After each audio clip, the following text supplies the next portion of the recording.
If you're the kind of person who just thrives on logic, who can take apart any problem at work piece by piece, but then when it comes to love, you feel like you've been handed an equation with no numbers, well, you've landed right in the middle of a very common paradox. And we're going to get into exactly why your biggest strength, your intellect, might just be what's getting in your way. Does this sound familiar? Absolutely brilliant in your career, but when it comes to love, you're just drawing a blank. It's so frustrating, right? And it can feel really isolating. You build these amazing strategies, you analyze every possible outcome, you excel in your professional life, and yet, that exact same skill set seems to completely fail you in your personal life. Well, I want you to know you are not alone in this, and there's a very, very clear psychological reason why this happens. So let's actually put a name to this feeling. We're going to dive into what's known as the intelligent love paradox. This is our first section, and here we're going to unpack that core conflict. What really happens when a mind that is built for logic and order tries to navigate the beautifully chaotic world of human connection? And this, right here, this is the heart of it all. You can deconstruct a business problem in your sleep, you can write elegant code, you can diagnose some complex issue with no sweat, but love? It just doesn't follow a formula. You can't put it in a spreadsheet, it doesn't care about your logical deductions, and for a mind that is built for order, that can feel deeply, deeply unsettling.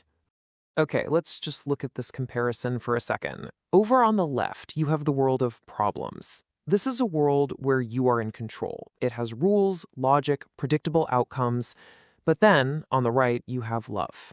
And love, it thrives on things you absolutely can't control, like vulnerability and raw emotion. The very tools that make you a master on the left can actually end up sabotaging you on the right. So, what is your mind actually doing when it's faced with all this emotional chaos? Well, that brings us right to our second section, thinking instead of feeling. We're about to look at this incredibly powerful defense mechanism your brain uses to try and protect you, and how completely unintentionally it keeps you from real connection. And here is a really crucial point I want you to hear. This is not a character flaw. Not at all. There is a psychological reason you feel this way. And believe it or not, it's directly connected to your greatest asset, your intelligence. Your mind is just doing what it was designed to do, what it's best at. It's just applying that strength in a place where it doesn't quite fit. So the psychological term for this whole process is intellectualization. And what it is a defense mechanism. When an emotion, like say vulnerability or attraction, feels way too overwhelming, the mind just swoops in. It starts to analyze it, categorize it, and think about it. It does everything it possibly can except for one thing, actually feeling it. And look, this isn't just some theory. Psychological studies have observed this time and time again, that highly intelligent people are especially prone to doing this. You use your logic, your greatest tool, to manage your emotions. But here's the catch. Managing an emotion is not and will never be the same as experiencing one. And that's the critical difference we're talking about. Okay, so if this is supposed to be a protective thing, how does it all go so wrong? That's what we're going to explore right now in Section 3, When Logic Becomes a Trap.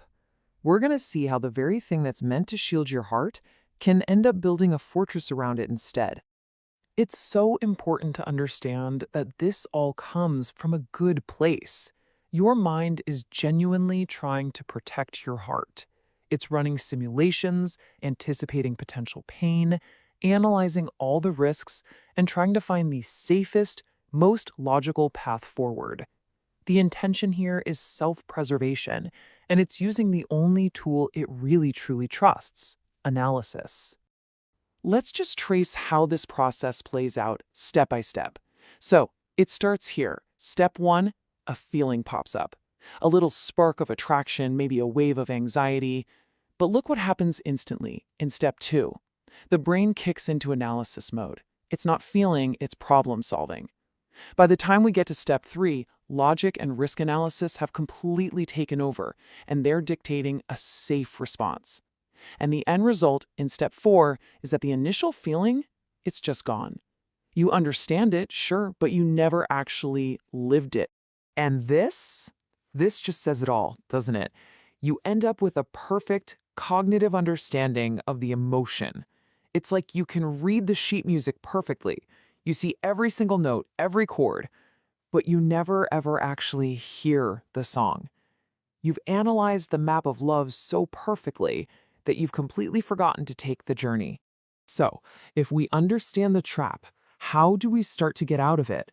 Well, that brings us to our final and honestly our most important section, the first step to feeling.